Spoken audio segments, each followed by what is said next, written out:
We all have the same 24 hours in the day, but how come some of us can do more than others? And it's all about one of our things that we obsess over, which is leverage. Kyle, Whissel, and I break down 7 different ways for you to build leverage in your life, both personally and professionally, so that you can get more done in the same amount of hours. That's on this week's episode of the Real Estate Success Whissel Way podcast. Kyle, people get into real estate over and over because they want to set their own schedule. They want to work their own hours. That's the same thing. They want to be their own boss. And what people realize very quickly is being your own boss means you're also your own employee. And sometimes you're kind of a shitty employee. And so I want to talk about 5 ways that agents can build leverage into their business so they can have that dream that they wanted of being my own boss, setting my own hours, not being reliant on the client at all times. Yeah, let's make that happen. Leverage is one I'm obsessed with. It's probably one of my favorite things in life and business and everything, is just figuring out how to maximize leverage, because I think it's an area that people don't think about enough. They just kind of go about the day and end the day like, I don't know, man, today I'm exhausted, but I don't even know what I did today. Like honestly, that's not something to brag about. Like that means your day was a cluster. You had no plan. Like you just winged it all day long. And that's not a place that's going to make you a high performer. Maybe it will be, you'll have little bursts of high levels of performance, but in the long run, it's not going to get you where you want to get to if you want to be a high performer. This is going to be a fun one because I'm actually taking notes for me on this one. Yeah. Did you use what we used on the last episode, Otter, so it can take the notes for you? No. I'm actually, you know what? I'm going to Otter the podcast right now, and I'm going to see what the takeaways are from it. I think this could actually be really interesting. Okay, well, now I know my widget. The best part is how quickly it's like, it already knows that I have this podcast that's about to happen. And so it's like waiting for me. Like, do you want to record this? Like it's asking you. And with one tap, now, boom, we're instantly using AI to take notes on our podcast today. Cool. Let's kick it off. There's number 1.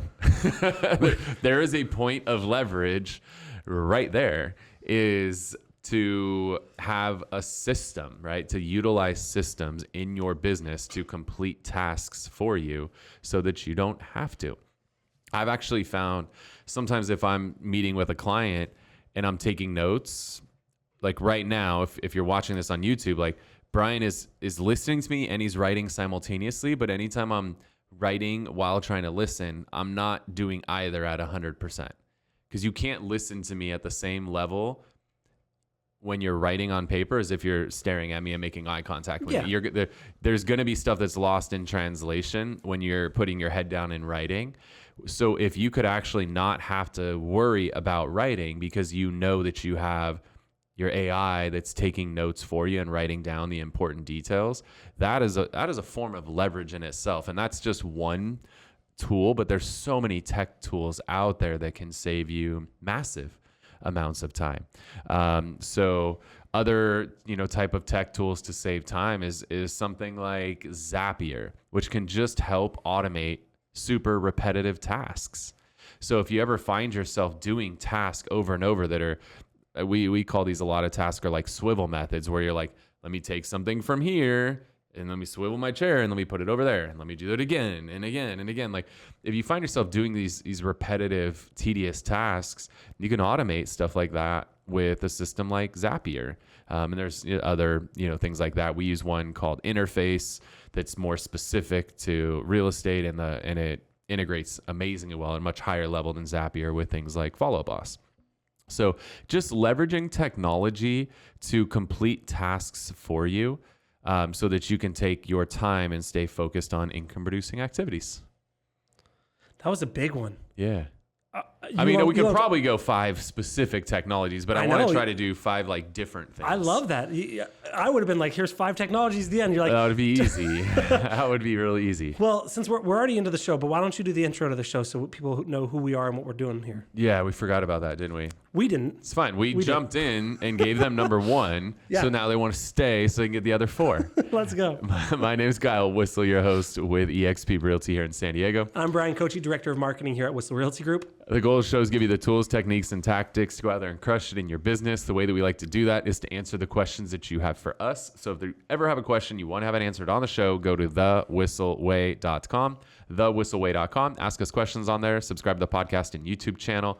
Join our private Facebook group and email newsletter to get tips and tricks, and get on a referral list for everybody leaving California. And lastly, if you want to really take your media, whether it be social, audio, video, or anything media related to that next level, you can learn everything Bryan and I have learned over the last 9 years in a shortened version to help shortcut that learning curve for you. All of that at thewhisselway.com.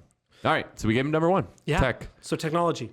Leverage technology to grow, to do repetitive tasks for you. Cool. For sure. So number 2 is it's all time related. So think about the things that your household chores, we'll say. There's so many things that you do around the house that you can leverage out. There's people that can do tasks for you. So, probably the most old school traditional one would be something like mowing the lawn. Like you can have somebody do that for you. Like, sure, you could do that, but that takes time and things like that. Now, don't get me wrong. I know some people who love doing stuff like that.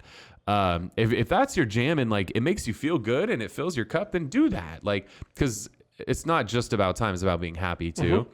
But things like mowing the lawn, like pay somebody to do that shit for you, so that you can get that hour, 2 hours, however long it takes, to do that at your particular house. And now that's time that you're going to get back that you could either spend in your business, you could spend it with friends, you could spend it with family, you could spend it doing, self-care, whatever. Like that's just valuable time. But there's so many other household things that you can leverage out and have other people do, like your laundry. There's companies that will literally come to your house. You just throw a bag on the doorstep every Monday and they'll come pick it up, or Friday, they'll come pick it up. They'll do your laundry over the weekend and deliver it back to you on Sunday with all your clothes folded, ready to go. Like, will they put it away for me? That's the problem. It'll live on my doorstep at that point. Bryan, Thomas and I have known you for a long time now. We know all too well. I know. Bryan's not a clean freak and not an organized freak. We know it. I'm not tidy. Yeah, it's organized chaos. It's fine. Yeah. That's an example. Having a house cleaner is an example. Like just some of these tasks. Like again, I know there's some people like my wife. Like she enjoys cleaning because it's like you're starting with something that's ugly and you're making it pretty, and there's a finality to it, and that feels good to certain people. My wife being one that enjoys cleaning to a certain extent.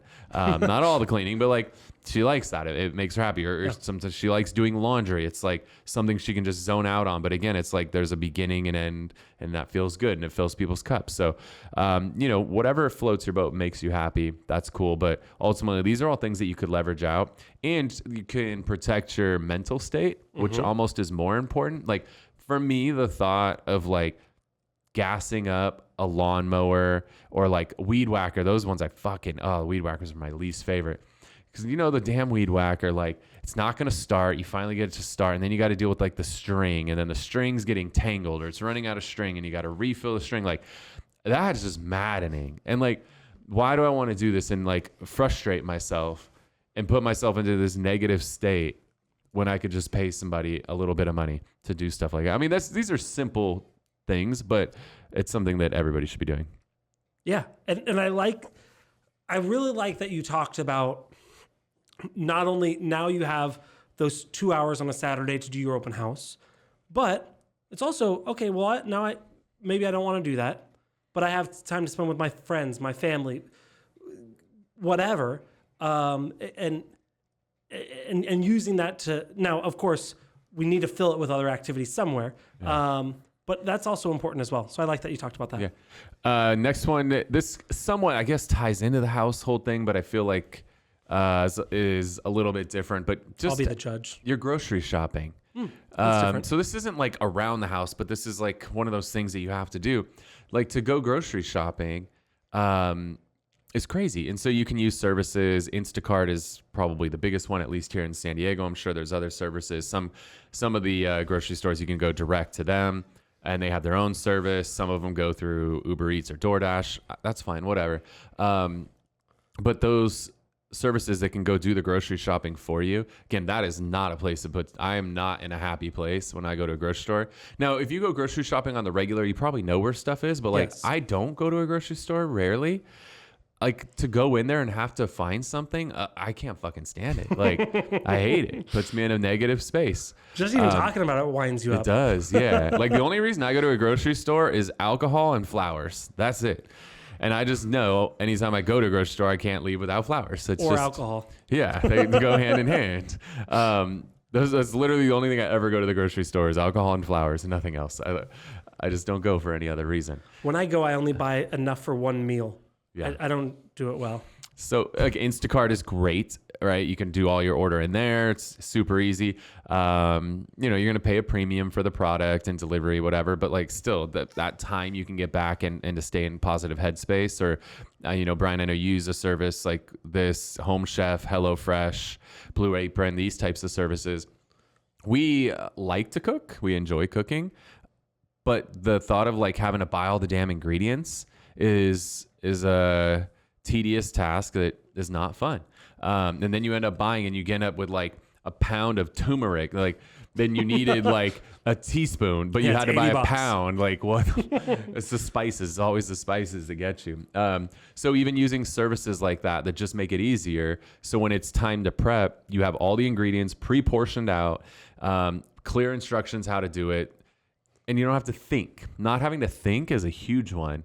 Because that's just saving you time. It's saving you headspace. Thinking burns calories. It burns energy. And I don't got time for that. And honestly, every time I'm at the grocery store, I turn to my wife and go, do we have turmeric? And she goes, I think we do. I'm going to buy another pound because I'm not coming back here. And once we get home, if I don't have it. You have 2 pounds of turmeric minus 2 teaspoons.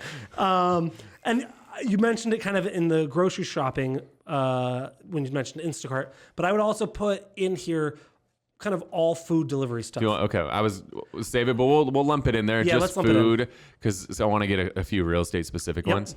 But like DoorDash and Uber Eats, I see people all the time like, oh, well, I'm gonna go pick up lunch. Like, all right, let me make sure I understand what we're talking about here. Like, so you're in the zone working, doing your thing. You're gonna stop. You're gonna go like walk to your car, get in your car, start your car. You're gonna go drive to some place. Now, hopefully you were smart enough to at least order in advance so you can just walk in, grab it, and leave, but you probably didn't because if you thought correctly, you would have just had that shit delivered to you. But so then you go there and like you sit in the drive-through line, like waiting to order your food, or you go inside and you order the food and like then you get the food and then you either eat it there or you come back. Like the amount of time people spend on lunch, because the reality of it, how long does it actually take to eat? Like 10 minutes? At most. I mean, that's like a gourmet meal. It takes 10 minutes. Like you sit down and just eat some food. It's like 5 minutes, maybe 10 on the tops. Like for lunch. Depends who's eating. Like lunch. What'd you guys eat for lunch? Pizza. I had Mexican. Okay. Thomas was mentioning pizza. Like, well, how long does it take to eat a fucking burrito? Take you 10 minutes to eat a burrito? For real? I had rolled tacos, but probably more than 5 minutes. Maybe less than 10. Okay. Well, we'll give you 10. But the reality of it is, see, that's when I do my mental health break at lunchtime for me, 10:45, 11 a.m. I'm hungry. I'm like stalling anyway. So that's my kind of reset for the day. That's my midday, my reset. My reset is like stop looking at the computer and put the fork in the food and eat it real quick and get back to going. Kyle, you're a better person than me. What just different. Just different. But like DoorDash, Uber Eats, that stuff, like I'm just not wasting time. Like I'm a big fan of never eat alone. I don't go to lunch unless I'm going with people. Like I went to a very strategic lunch today. Like that makes sense. But outside of that, if I'm not going to lunch with people, I'm just eating at my desk. Like I'm not going to waste time. I'd rather skip going to lunch and just have a meal at my desk for 5 or 10 minutes. But then I can, instead of the time I spent getting in the car, driving, waiting in line, ordering, eating, coming back, like instead of spending an hour, I can be home an hour earlier with my family. Or, right, like I've worked myself to where I'm on a 4-day work week now. Like because I can power through the lunch, like I work 4 days a week, but that's 4 hours I get back that I would have had to do on a Friday that I don't have to do now because I powered through those lunches. So like, that's just how I think. And, the extra costs, like, sure, what does it cost? Okay, like I get pickup sticks all the time, like, because it's easy. I can get some chicken, some brown rice, not the healthiest, but not terrible either. Not pizza from next door. But I can order that. It's fully delivered to the door for like $16. Like, could I drive over there and get it for like 12, probably, or 10? Yeah, but that's $6 extra that like a lot of people are trying to not pay. You realize how much time you're spending to go get that shit for $6? Like, that's crazy. You're not wrong. If you want to do that to save money, go be a fucking Uber Eats driver. Like, if you really think it makes sense to do that, just sign up and be an Uber Eats driver and tell me how much sense it makes. It doesn't. It doesn't make any sense. If you need the brain break, I get it, right? There's times that I'll be like, hey, Brian, I'm going to go get some coffee. I need the brain break. Like, and you need some fresh air. Cool. But for the most part, it makes no sense to go pick up food. I think it's silly. So using Uber Eats, DoorDash, and then people don't realize this, but now these companies have realized like people need more services. So like, let's say you got to work and you realize like, oh man, I left that like my laptop charger at home or something. You could literally have Uber pick up your laptop charger from your house and bring it to your office. Did you know that? Good. Will they go in your house? No, you like I just tell my wife like, hey, put the thing out on the charger out on the doorstep and Uber's like, gonna come pick it up. Like they'll do that. Like that exists. Yeah, that's cool. So there's a lot of things you can do with these platforms. But they'll literally go, that's one example. Go to my house, pick up my charger and bring it to my office. I could do that, but now my house is 30 minutes away. So that's 30-minute drive to the house, 30-minute drive home from the house. That's an hour of lost time. And I could maybe spend $20 on Uber and they'll go do the whole thing for me. Like, it's crazy how much time you can save with that and get leverage. Okay, so we've got technology. We've got hiring out household chores. We got food delivery. Those are 3 ways. Give me 2 more. Yeah, so having an assistant, like an assistant is the number one way to get leverage as a real estate agent. And so there's, I guess today we're gonna say there's 3 types of assistants. We already talked about AI, so there's the technology assistant. Then the next level is having a virtual assistant, which on our within our company we refer to them as our international team. Same thing, different words, different meaning, different impact. It's amazing how much that changed the way that our virtual assistants were looked at when we stopped calling them virtual assistants and started calling them our international team. There's agents on our team who thought they were robots. Like they thought because the word virtual is in there that they're not real. They're not real people. Like it's stupid. So calling them an international team, that definitely had a good impact. So you could have a virtual assistant who can take off a lot of the tedious tasks, the silly little things that you're doing. I mean, somebody just checking your email. I've started getting a bunch of these emails lately, like, congratulations, you won this. Come, schedule time to pick it up. Like I get like 10 of those a day. I get so many emails. Stop winning things. I know, right? To go to Vegas with all the luck I'm having via email. So just taking all those tedious tasks off. We actually did a video to help you build a job description for an assistant. So if you want that, DM me on Instagram. I'll send you the video that breaks down how to build out an assistant job description. But having an assistant to take the tedious tasks off, the question is, do you do it virtually or do you do somebody local? The biggest thing I say there is that if you have things that require boots on the ground, you got to hire somebody local. What does that mean? Boots on the ground, like somebody who can run errands for you. Pick up lock boxes. Pick up lock boxes for you. Drop off shit at the dry cleaners. Maybe pick up food for you or set up for events for you or deliver flyers. Right? Yeah, deliver flyers. There's so many things that a local assistant could do. Like, hey, I need you to print out my buyer tours for me. I need you to prep my listing package for me. Like those are things that you can't necessarily do with somebody who's virtual, that you need somebody local for that. So, maybe budget doesn't allow for somebody local. You could start with somebody virtual, so who at least take a lot of tedious tasks off your plate, but eventually you'll need somebody local. Cool. But an assistant's that's the number one way to leverage yourself. I like that we put it at number 4. Yeah. Should we have saved it for 5? Or started with 1, but that's fine. I like what we've done so far. We're all over the place. We don't plan, guys. We don't plan anything. We just roll with the punches. I think if we planned, it would be worse. Free-flowing conversations. I genuinely, knowing you, I think if we planned this out, it would be worse. We just wouldn't do it. Let's just be very real. Like, Kyle, what do you think of these notes? I wouldn't even look at them. We'd just be wasting time. All right, number 5. Where do you want to go? Do you have one in mind for this? No, I don't. I had lots in mind for the last one, and we went there. Okay. I don't know where number 5 is. I want to make it impactful of another way to leverage yourself. What about? Oh, this is a good one. I have an idea. We'll see. Well, why don't you go with yours, and we can get 2 in here if they're the same, if they're different. So I was thinking about leverage your team or your brokerage. So leverage and I guess this kind of falls in here, but leverage the technology that they offer you, Okay. rather than figuring it out on your own and buying new stuff. Leverage that, but also leverage your team members to where, hey, if you need help, utilize them to either. We do it all the time. We see it all the time in our Slack channel. Hey, can someone show this property for me? Hey, does anyone have a good vendor for this? And utilizing your team rather than having to source it yourself. Yeah. A lot of things that agents have to do, we do as a team. And then obviously our team offers a lot more things like our studio here. We have a concierge team. We have our listing team. We have our transaction. We have a lot of pillars that we've built to help agents focus on what they're good at and not worry about contracts, not worry about scheduling, not worry about notes and all the stuff that they're not good at. Utilize what your team, what your brokerage, what your local association of realtors or nationals, leverage what they give you and utilize that to squeeze that juice. Perfect. That was a good one, huh? I like it.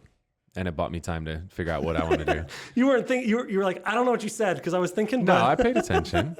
The one I want to finish up with is video. Oh, damn Such it. a fan. It's an obvious one. The video guy didn't say video. Oh man, that's ignoring. Freaking Brian. So there's ways to leverage video to complete task for you on a repetitive basis. For example, I don't do a lot of transactions. I'm doing one right now. And I'm able to send over the client. We built out a 10-step update system when somebody's under contract on the buy side and another 10-step video series on the sell side. And it explains every step of the process to them. So it's like, all right, you need to put your earnest money deposit, send that in. Now you need to get your inspection. You need to order your appraisal, do your walkthrough, right? You need to sign your loan docs. You need to do a final, you need to wire your money, all the things that occur.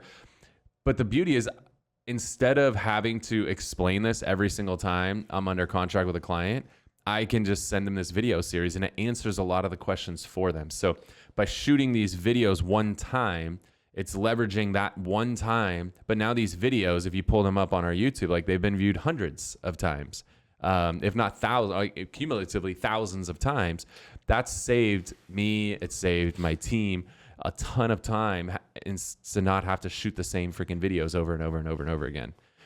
So I'm a huge fan of leveraging video. That would be a really good example of how to record videos that could get used over and over.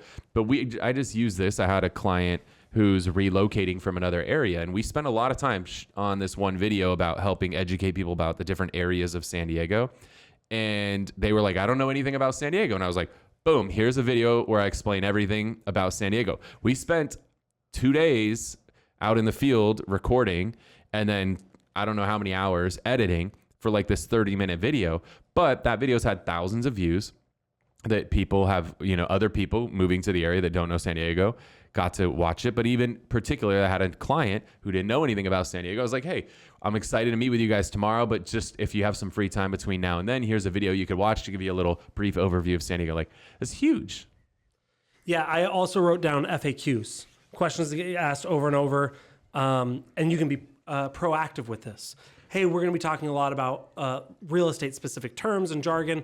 You probably all know all this, but here's a quick little video on stuff that you'll hear throughout the transaction. And it's just a 7-minute video talking about escrow and title and earnest money and contingencies and just something like that. Yeah. So that way you're answering questions before they get asked, all sorts of different ways to do it. But that's a great one. Just to put a bow on this, we do that internally as well. So this is another way to build leverage for us as a team, is we take all the FAQs, all the questions that get asked by our agents on a regular basis, and we put them into a system so that when they need something, if they need a vendor, if they have a question about, how do I do this in Follow Up Boss? How do I do that in Ylopo?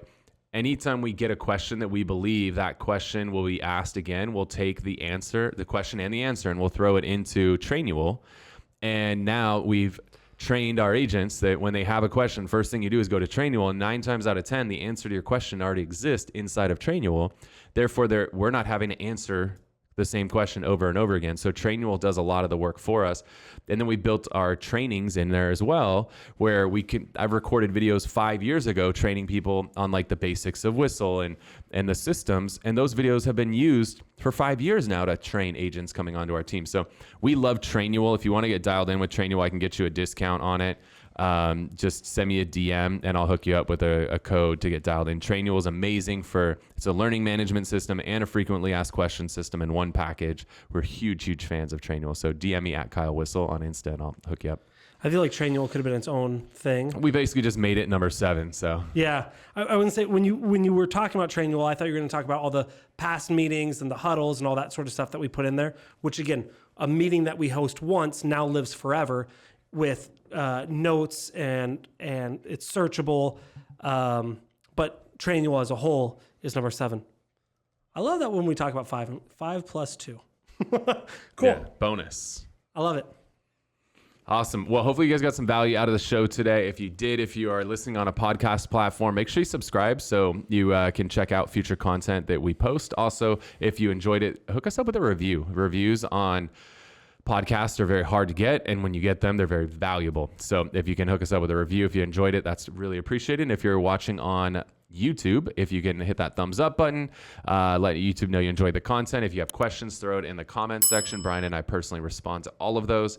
And if you want more of our content, hit the subscribe button and a little notification bell, and YouTube will take care of the rest. And before we wrap up the show today, Brian and I want to share something we refer to as the Whissel Widget of the Week. This is something we utilize in our business that saves us time, makes us more money, or helps us have more fun. What do you got, Brian?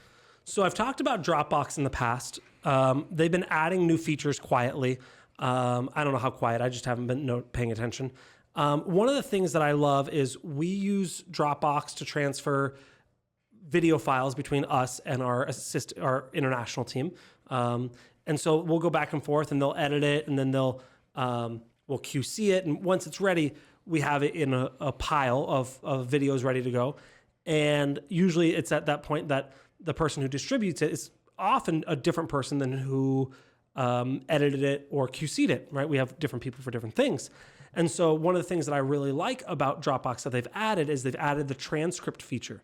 So we used to have to do it where I would upload it to YouTube, I would wait a day, and then I would look at the transcript and I would see, I could read it. Or I would upload it to a website, rev.com, and I would wait a day and I would get the transcript. Now with Dropbox, it does the transcript right there. And so a lot of times what I'll do is as I'm getting ready to distribute it, I'll load up the transcript, I'll copy that transcript and paste it into ChatGPT and say, give me a caption for Instagram, give me a caption for YouTube.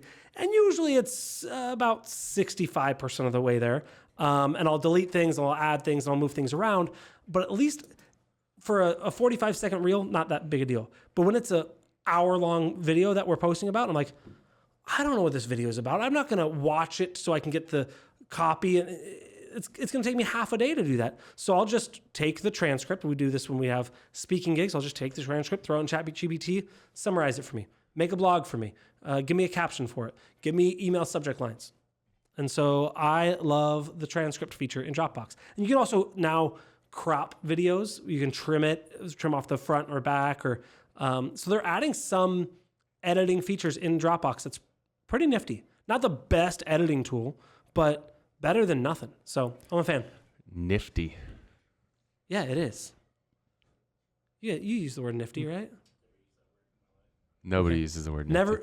Well, actually, my daughter listens to, I think it's called Rachel? Mr. Nifty and Calm app Oh, jeez. to go to bed. I think that's who she listens to. Let me just confirm. I mean, Yeah, no, Mr. It's not. But there's something about Nifty in the Calm app. nifty. People use that word. Do they? Yeah, there's Nifty. So what is this? Nifty and the Halloween Scare. Yeah. So there is Nifty. I mean, but you know what the word Calm. means, right? Like, Just keep digging. Grab that shovel, dig a little deeper. I'm it's not fine. wrong here. If you're watching on YouTube, please let me know I'm not alone. That's nifty. So we actually did our leadership retreat last week, and we were out in the middle of nowhere in the desert, and we were blessed with a meteor shower that night, which was really cool. And while we were just laying out watching the meteors, I remember I had heard about this app at one point, but I never downloaded it. I decided to download it, and I paid for it because I wanted to really experience it. But this app is super freaking cool. This is one of those have more fun apps. So if you're ever out with friends and you just want to kind of impress them and learn a little bit too, like my daughter loves it, and it's called Night Sky, and you can just literally aim your phone up at the sky and it'll tell you the stars that you see, what constellations they make, or what planets it is that you're looking at. It is mind-boggling how cool it is. You mean nifty? It's real nifty, Brian. They should call the app Nifty Night Sky, huh? They should. Yeah. Nifty nights. Yeah. So check it out, Night Sky. It's on iPhone and Android. You guys will get it someday. So that's what we got for you guys. Hopefully you got some value out of the content today. I'm Kyle Whissel with eXp Realty. And I'm Brian Kochi. We'll see you next week. Wait. Before you leave, I want to share some more tips and tricks that we're using in our business to take it to that next level. Just click right here. And don't forget to subscribe. Click right here.